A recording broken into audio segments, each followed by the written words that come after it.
Hey everybody, welcome to the Free Mind Podcast.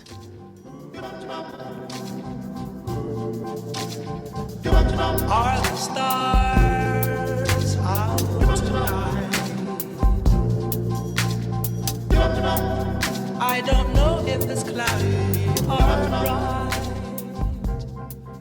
All right. Thanks. Sorry, What is wrong? I'm just messing with him. What is wrong with you? We are back here in the studio.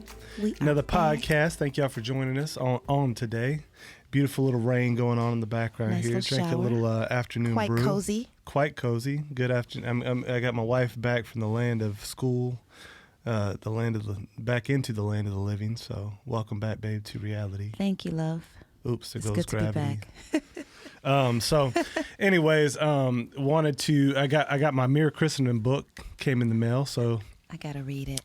yeah, if you have time, I would love for you to consider jumping in this book club. We're going to probably do just 4 sessions. I think there's 4 segments in the book. So over the summer, I'd like to do 4 sessions via Zoom with whoever wants to join us for reading through this book and just chatting through it. All things Christian nationalism and mere Christendom and all that kind of good stuff that my wife said stop talking about in the podcast for a little bit, and so You just lost 25% of your listeners by saying those right, words. exactly. So anyways, hopefully you'll join us for that. And also wanted to say we had somebody join our Patreon, so thank you so much. If you do benefit from this ministry and you believe in what we're doing, we would appreciate anything you could help us with to further the message. Yep. Get the message out there, just Hit the support like us a little button. bit.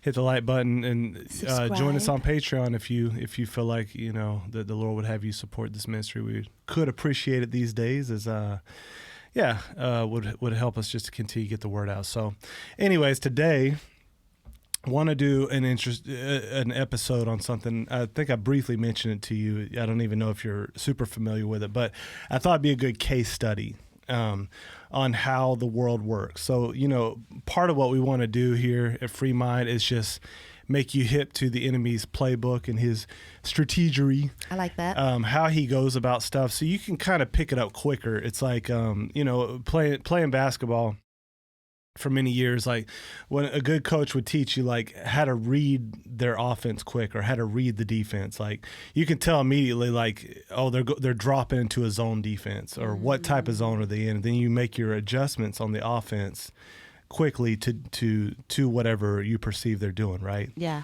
And so I think it's the same like in warfare, and then we're in spiritual warfare, which often is in the land of ideas. So what we're trying to do is give you some like good case studies, good clear examples, and how to do this a little better. So there's this family called the Duggar family. Have you heard about them? I have not. So I don't know a ton about them. I had heard about them a while back. They had a scandal, one of their kids and everything. So just recently they've done this Amazon docu-series on them or something. Amazon, okay. Yeah, Amazon Prime Video Got thing. it. And when I heard about it, I was like, so here's one indicator. It was on Amazon's main promo page, right? And it's about a Okay. Christian family. So immediately, that's one thing going up. We know Amazon, Jeff Bezos. I can't remember what he owned it. Did he step down from CEO, or is he doing? I don't know what all he's doing now. I think was it his wife that owned Washington Post or something like that. There's all these connections, but very, very anti-Christian ideologically. Okay. So, it's like Netflix when they're promoting something, or Amazon promoting something, that's one knock against it immediately. Like, because Gotcha. they're not. Yeah, know the what way they're they about. roll. Okay. Right. Now, that's not to say that they have no truth and that there's no scandal involved, but it just lets you know what's the posture, where's this coming from.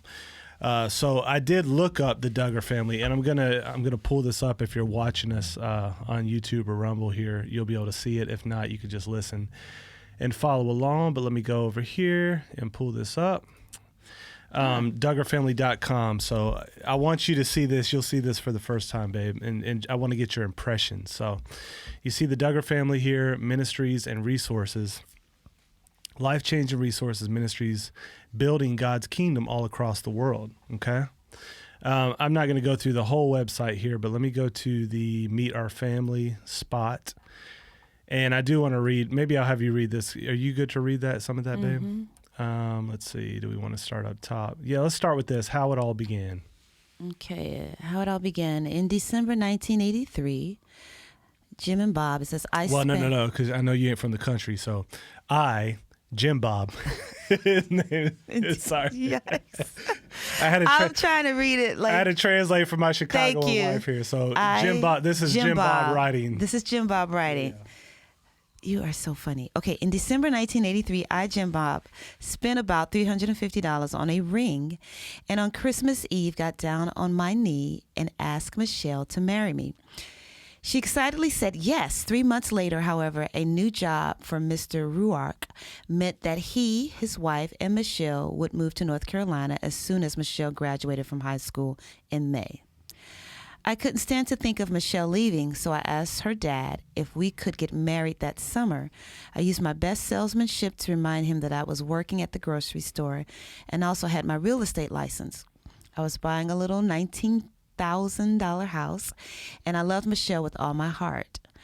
It was an emotional conversation for both of us. I was crying, and Mr. Ruark had tears in his eyes as he listened to me pour out my heart. I love your daughter, I told him. I really believe I can provide for her and take care of her, and I don't want to see her move away to North Carolina. Michelle's mom was sitting nearby, listening and not saying anything. Finally, Mr. Ruark softly said to her husband, Garrett, just let the boy marry the girl.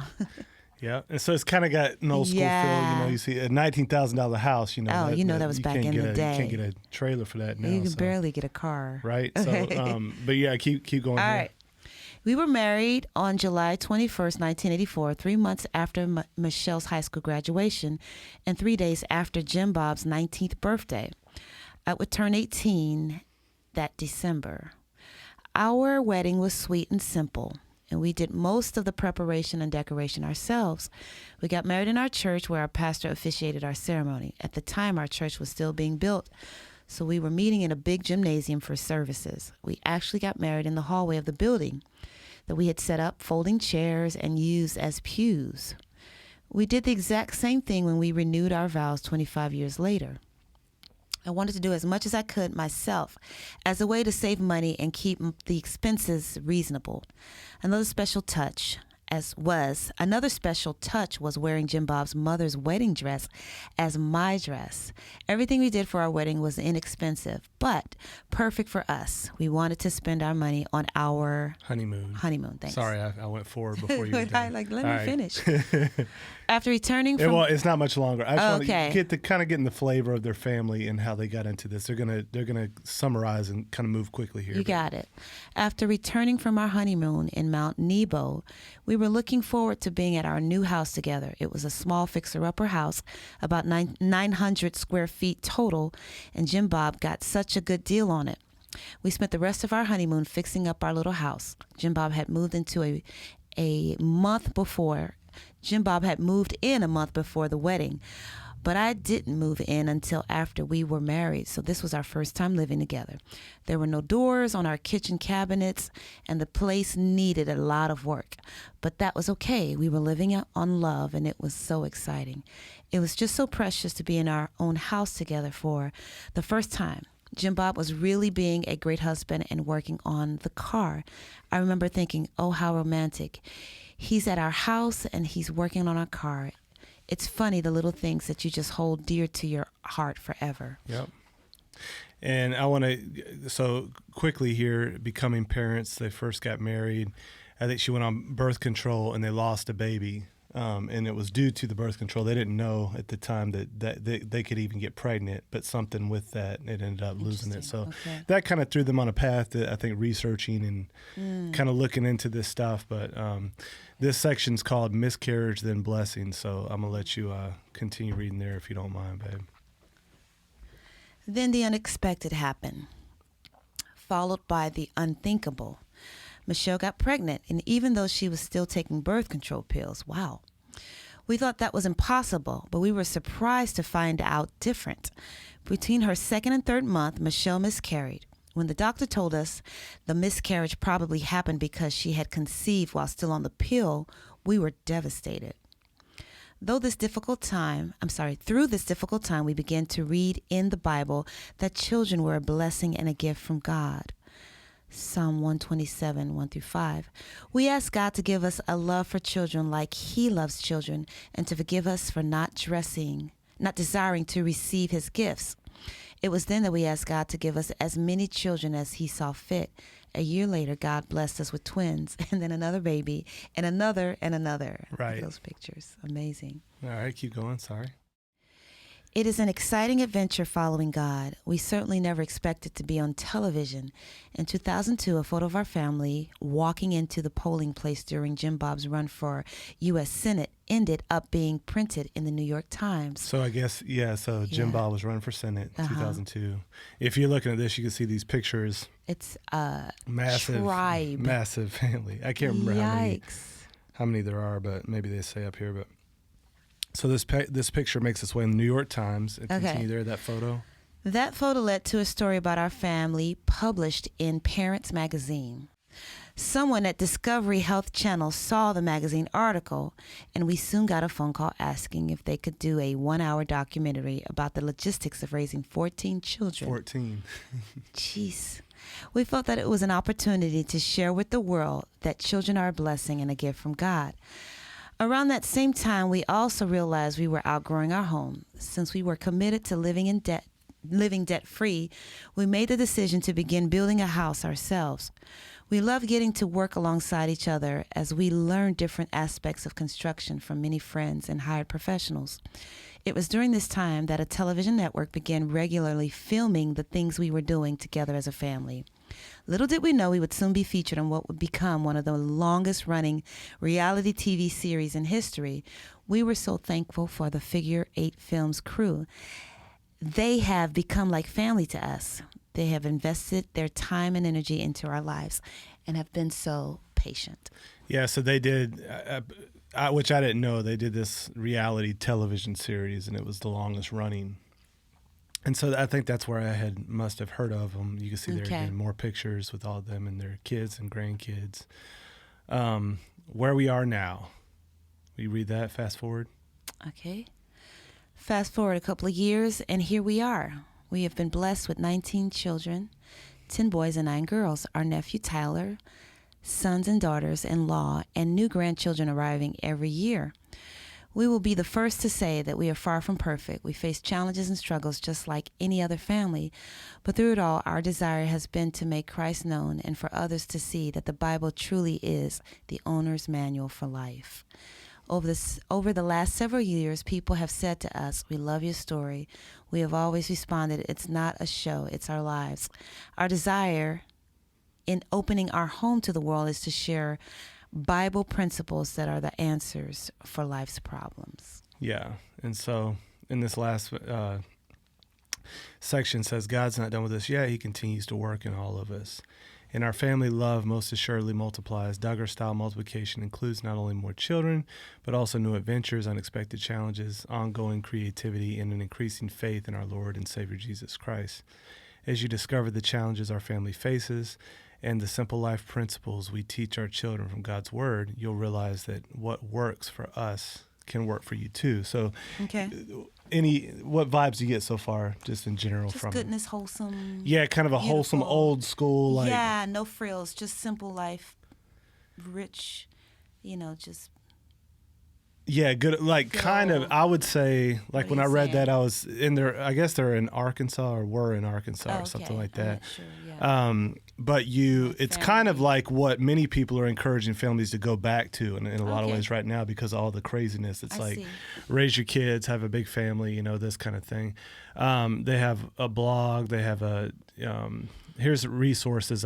if you're watching here, you can see some of these things. But I think they're real big. Like, they love the Ark Encounter, the Creation Museum, They have Focus on the Family. They're, kind of promoting them. They have a lot of good, like, great organizations, like Museum of the Bible here. Yeah. And down here, let's see, the Bible Project, some of their stuff I'm not as excited about. But Wall Builders, that's David Barton, I believe. Okay. Voices of Martyrs. Anyways, just good stuff that you could say, like, okay, they're training up their kids in a Christian worldview. They're doing the work that, like, we encourage people, take them out of the government systems and all this kind of stuff. So that's just to give you like a flavor. They have everything from kids, young adults, marriage, finances, all sorts. So they seem to be thinking in like a kingdom lens of like all of Christ for all of life type approach. They're not doing the, little spiritual Christianity on the side and then secularism everywhere else type thing that so many people are doing. So that's just one thing I wanted to note.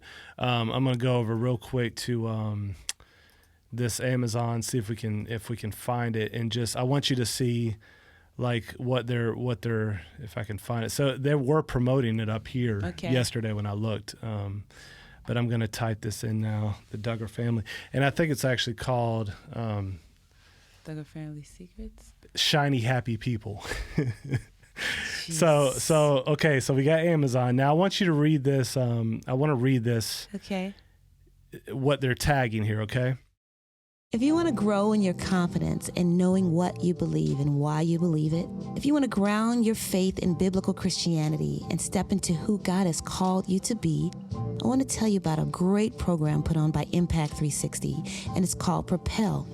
Propel is a one-week transformational leadership and discipleship experience where high school students gather together to be grounded in a biblical worldview as they learn how to follow Jesus, have a godly influence, learn how to disciple their peers, and boldly live out their faith in their daily lives. So they're having 2 sessions this summer. The first one is June 19th through the 25th, and the second one is June 26th through July 2nd. These programs fill up really quickly, and I promise you will not be disappointed. So we'll put the link below if you're interested in looking into it, and we'll see you this summer. It says a limited docuseries exposing the truth beneath the wholesome Americana surface of reality TV's favorite mega family, the Duggars, and the radical organization behind them. The Institute in Basic Life Principles, apparently that's the radical organization behind them.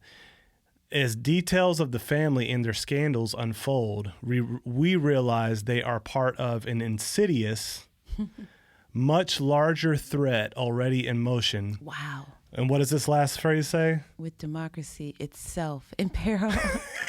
Wow. Okay. So, like, here's a key. Here's like you start to get these things coalesce. So, I'm not even saying the Duggars don't have problems. Like, they may have problems. Sure. All this stuff. But anytime I see Amazon promoting something and then I say it's a threat to our democracy, immediately you know what time it is. Because what are they taking a hit at here? They really have a problem with this radical organization that's behind them, and the details of that are insidious. That they're part of this insidious, larger threat that's a threat to democracy. So already we can reinterpret that and say, well, it must be a threat probably to globalism. Because anytime they say it's a threat to democracy, what they mean by that, it's a threat to the Great Reset these days. Like you could pretty much put that in. Like I see. Anybody stands up, Democrat, Rhino, whatever, it is a threat to our democracy. It's a threat to Klaus Schwab and his minions, basically. So probably like what you're looking at here is the bigger thing behind it, then is probably something we should agree with, the bigger part of it. Yeah. Now, again, I'm not saying this particular scandals or anything like that. I don't know. But anytime they're decrying that, that's a good indicator. So now I want to go to Jared Longshore did a 7-minute thing, and I want to play it and just kind of like interject comments here and there. So any thoughts on that so far, though, babe? No, I think I see what you're saying. Definitely. It's funny, right? A narrative there, a picture painted against what they're about, for sure. Yes. And so, yeah. So here's Jared's thing, a word about the Dark Secrets Duggar Family documentary. So here we go. A new documentary is out on the Duggar family called Shiny Happy People, Duggar Family Secrets. After watching a bit of this documentary, my pastoral spidey senses went off. The mature can do multiple things at the same time, which this documentary requires. So what do you think he means by that? You have to see through not on your own lens, their lens, what's going on Yes. here. Yeah. So Discern. we like people that are listening to this podcast, like you could probably, and in fact, it would be probably good for you to sit down and watch this with your family and deconstruct it. Okay. And say which parts of this are true, but which parts are being led and leading. What is it leading to? How What are is they the interpreting what are it? they trying to do with this? Not that you have to do it, because sometimes it could be really annoying, but it could be a good exercise. And he's saying, I think he's right on with stuff like this. You can do it if you're mature. But here's what he goes on to say, and I think he's exactly right here. But not all are mature. This doc is designed to play evangelicals, and it has a good chance of doing so. Well, So you see what he's saying? Like this, Sure. like it will end up playing many evangelicals. It is designed to do just that. And many evangelicals, unfortunately, don't have the equipment to assess this and see through it. They'll just buy it hook, line, and sinker.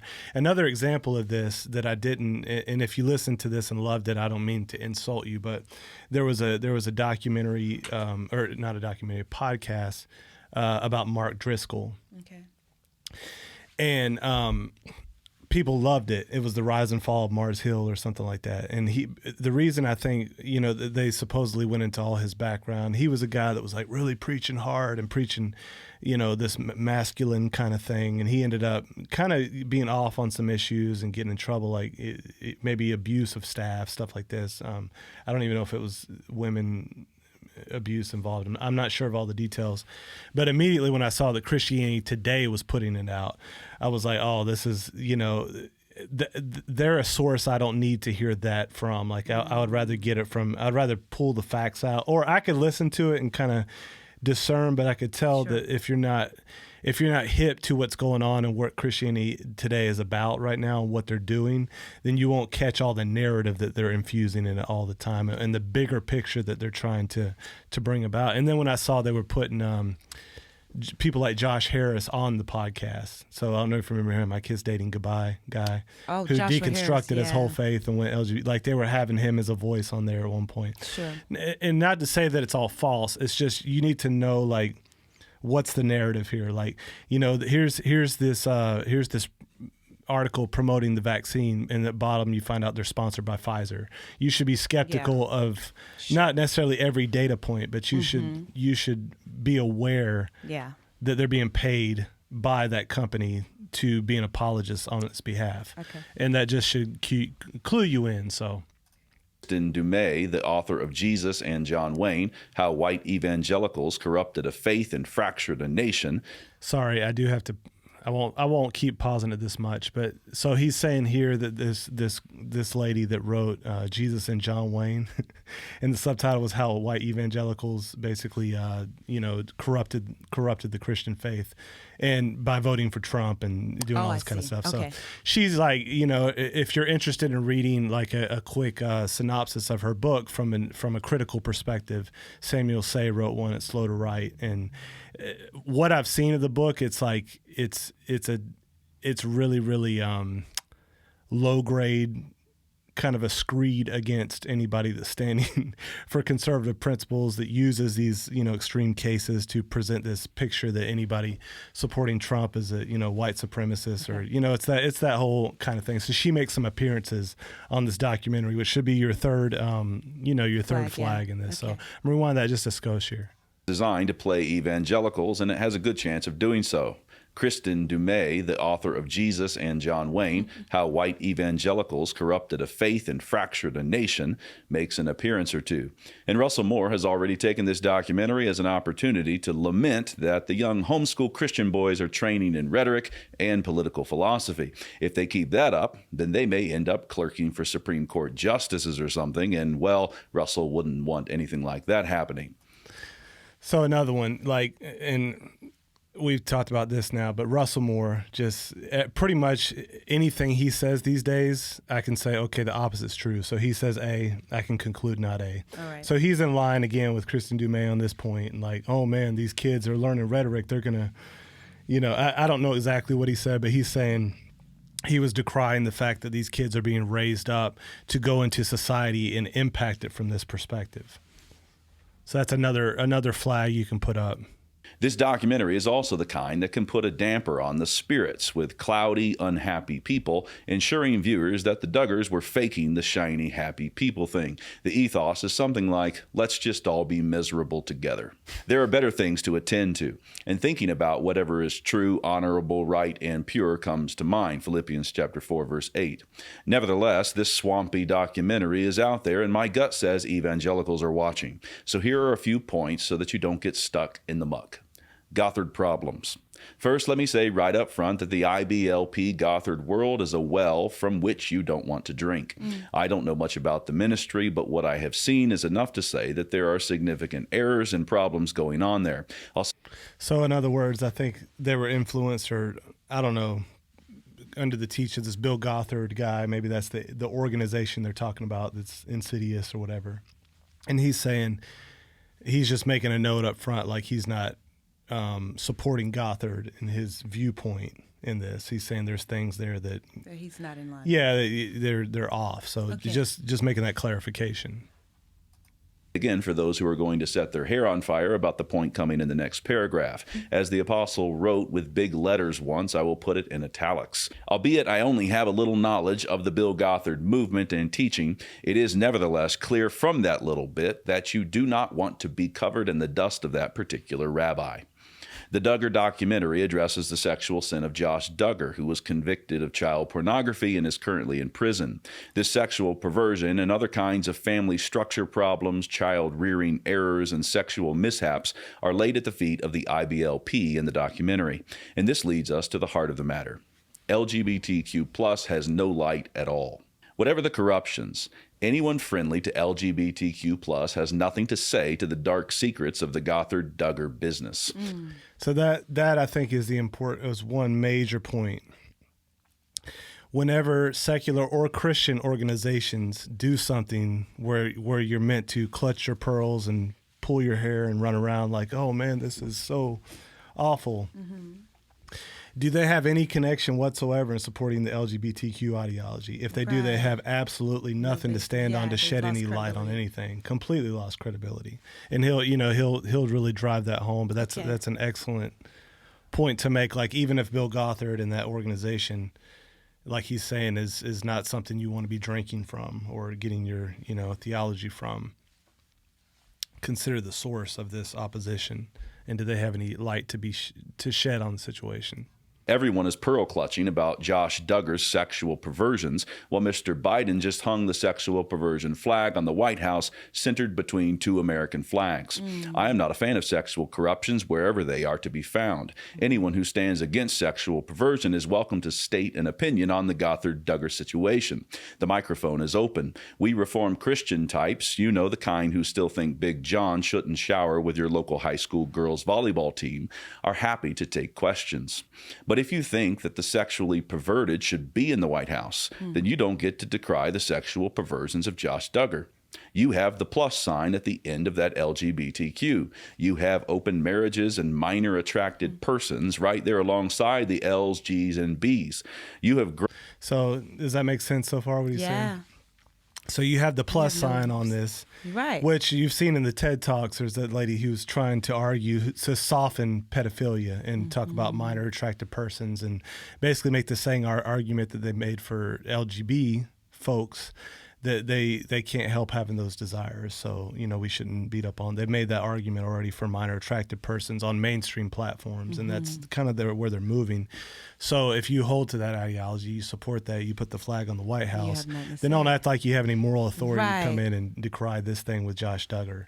And by that, trace it back to this Bill Gothard, and by that, enlarge it to cover really what they want to fight against, which is evangelicals that stand in their way of what they want to do politically. That's at essence the bottom.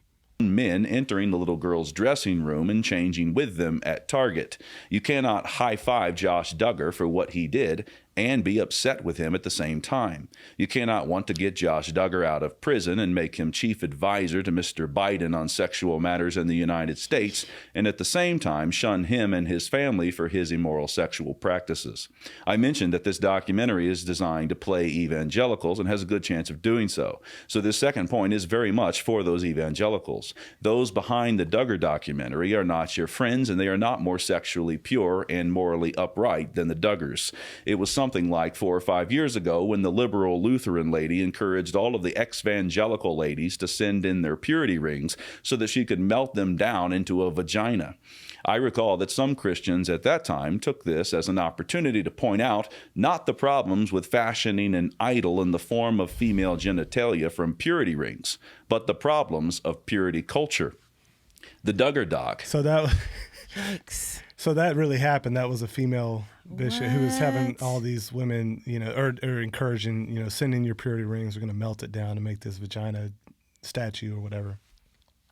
And he's saying right on cue, people, I don't know, for instance, if Russell Moore did this, I wouldn't be surprised, but Christianity Today type folks, and, it was like a lurch in that moment to decry purity culture instead of coming against that woman. So remember, I don't know if you remember that move. They were saying purity culture was so bad, and Right. all Joshua Harris, all Washington that, Post yeah. and all this kind of. They were Okay. posting. It did so damage to culture. That's but- that's how the evangelicals took the bait, and instead of seeing what's the major problem, respond to that. They took their cues from New York Times, Washington Post, and took it as opportunities to. And we did an episode on that way back, when it happened. Just talking about, there were certain elements of purity culture that were bad, but again, this is a case where they're running with a fire extinguisher to a flood. The real issue there in the culture at the time was not purity culture; it was this other stuff that was going on. Okay. Round 2 of this kind of thing. If the producers of this documentary and the many participants who lamented traditional family values, homeschooling, and spanking would come out and renounce the Rainbow Flag Plus, then I will pay attention to their concerns about the sexual failings brought about by the teaching and culture of the IBLP. I will encourage evangelicals across this land to consider their take and give them a fair hearing, if only they will say something simple like homosexual practice is a sin to be repented of, and hospitals shouldn't be places where men cut young women's breasts off in an attempt to make them men. Renounce Pride Month, and we will make time in the schedule. I'll wait. The structure. The reason the Duggar family in this particular documentary catches the eye is because it touches upon both structure and spirit. These are age-old principles with an age-old relationship. The structure of the traditional family, the Christian family, the real family, testifies to a structured world, an ordered cosmos. We live in a time when there is quite a movement to burn down the ordered cosmos, which means deconstructing the divinely ordered family. Leftist revolutionaries have been after this for decades. Kate Millett, one of the leaders of second-wave feminism, was gunning for this back in the 60s when she held meetings and chanted about destroying the American patriarch. How would she do it? By promoting prostitution, abortion, and other sexual perversions. That's right. We can deconstruct the family by pimping out the women. So reasons feminism. The truth is that our problems are not found in the structure. They are found in our hearts. I'm not denying the existence of systemic sin. I am ousting the lie that the problem is in hierarchy, order, structure, and God's design of male, female, and the natural family. So do you see what he's talking about here? Is that clear? How these things often go is they're using these as opportunities to play on what we all agree, what people who still have a semblance left of decency agree that child abuse and child pornography and all that stuff is wrong, right? Yeah. And we also, many evangelicals can probably see what, I haven't looked into that organization, but probably they can present it and you're like, oh man, that's crazy. What they want to do with that is utilize that to make you think, to deconstruct the whole structure of family and take the whole thing down, because that's their real goal, right? Remember the feminists, they want to tear down the patriarchy. They don't like the order in the family. The woke ideology wants to tear down the nuclear family. And so they use these as examples to say, this is the fruit of that structure. Wow. And he's saying, no, this is a bug, not a feature of structure, families based in God's order. Like those are unique aberrations. Those are not, but it's a feature of the culture now being created by the structuralist anarchy. It's a feature of that, not a bug. Does that make sense? Yeah. So they use the bugs to get rid of the whole system that's actually good. Yeah. To bring in something that is the actual essence of what they were pointing at to as the bug. That is the central lie of the Duggar documentary. Modern man has lost his head, so the natural order is fascinating, especially when it goes full Duggar style with all of those children. And modern man will have all sorts of flesh enjoyments when he sees failure amid this structure.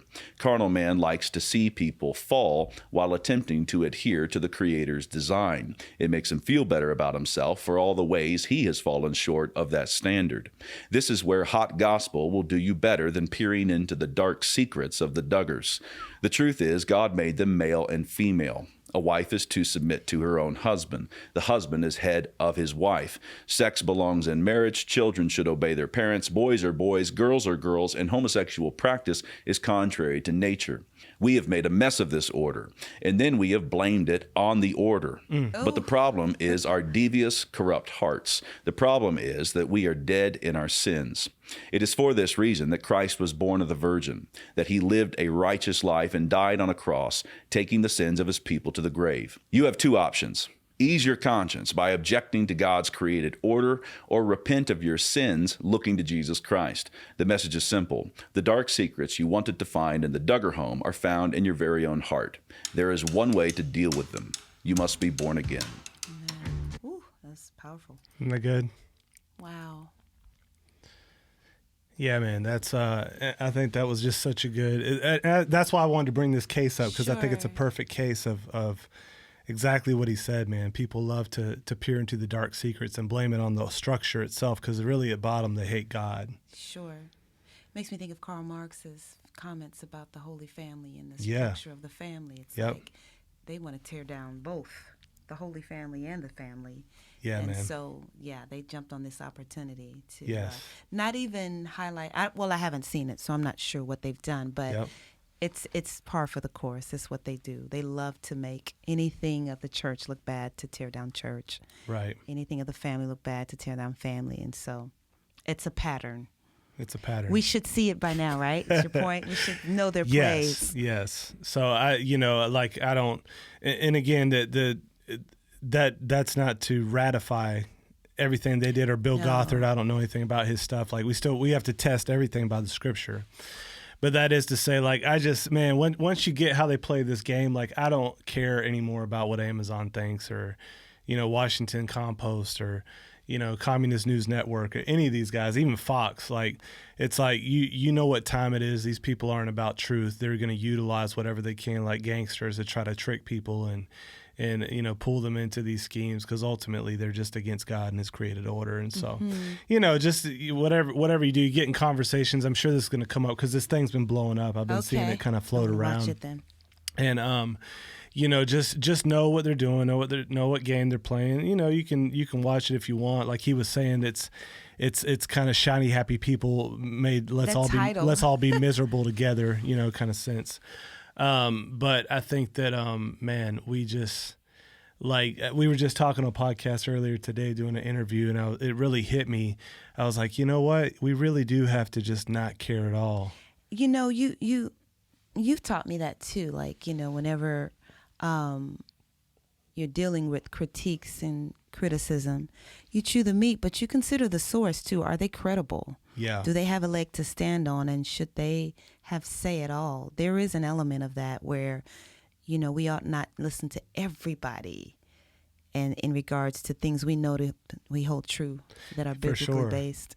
And I love how he said that. Especially if they're against it. Yeah. Yeah. If y'all can, you can admit that, Big John shouldn't be taking showers with, Stephanie in high school, then we might give you a place to talk on the mic. Until then, I ain't got time to listen to nothing. You have nothing to say on this issue. You have no moral ground, no moral framework. And so it's like, I'm done with caring about what the satanic system has to say about the church. We can handle those issues, biblically, where it's appropriate, but. Yeah, and not to say that when the church does wrong, it's wrong. It's not wrong. Right. We admit faults when we see it. It's just, the pointing of the hand from the person who champions the sin and calling out the sin in others. That's weird. for their deconstruction goal. So anyways, hope this little walk through this issue is helpful, and thank you guys again for joining us. Don't forget to hit us up if you want to join that book club. We can talk about building positive societies from a Christian perspective, good theology, and how to apply it to the public sphere. And we will see you next time. I have